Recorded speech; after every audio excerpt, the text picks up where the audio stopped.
Hindi na naman daw sumipot etong si Digong. Duwag. Duwag si Digong. 'Di ba? Una na diyan, may panawagan yung mga personality na sumusuporta kay Digong, katulad ni na Jason sa panawagan na kuno ay lumabas ang mga diehard, ang mga DDS para nga suportahan natin si Digong. Okay? Sa kanyang arraignment or ano ba to, sa kanyang hearing. Magpakita daw, lumabas at magpakita ng suporta etong mga diehard. Ayan, meron tayong nakitang picture dito. Duterte was ordered to personally appear and file his counter affidavit to the grave threats complaint of ACT Teachers Party List Representative Franz Castro. Yon, at nakita nga natin may mga lumabas.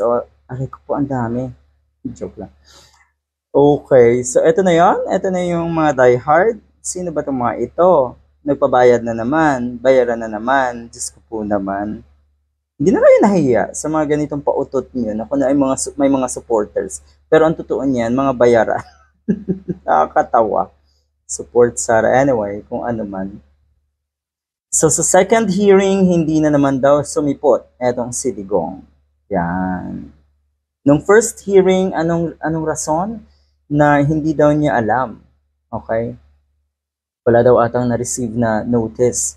Talaga, pinagloloko niyo na ang mga prosecutors, ang QC prosecutor ata anyway, pinagloloko niyo na po ang taong bayan. Ang kakapal talaga ng mukha na itong mga Duterte. Kaya dito sa amin, kung meron akong kakilala na Tatay Diggs, Duterte supporter, negatibo talaga.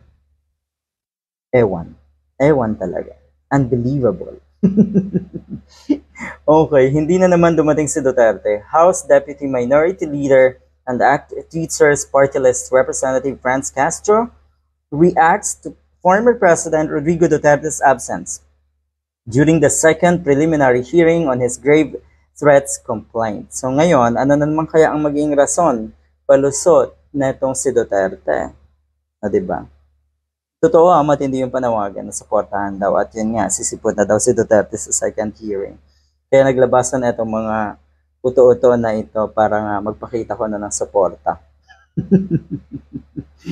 Dumating ulit yung dalawang abogado ni dating Presidente Duterte, dala-dala yung counter affidavit na sinubscribe daw sa piskal sa Davao City. So yun lang, or yun, so yun yung dala-dala. So hindi na naman daw dumating at sumipot nga ito si Duterte. Merong silang binigay na manifestation kung bakit wala si Duterte. Narinig ko lang ay dahil malayo daw. You see, malayo daw. Ang kapal ng mukha, malayo daw. Pero yung mga malalayong trips, di ba?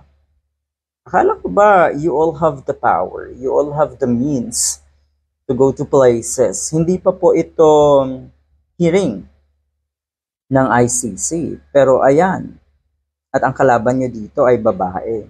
Ibig lang sabihin talaga, ang magpapatumba at magpapakulong sa inyo ay babae rin. Yun kasi yung impression ng tao na ang kinakaya na ito si Digong ay mga babae.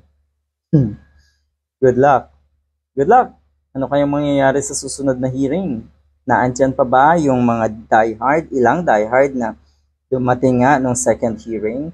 Meron pa bang maglalakas loob na mag-finance at bayaran yung mga kuno ay supporters na nagpakita nga ng suporta sa Quezon City?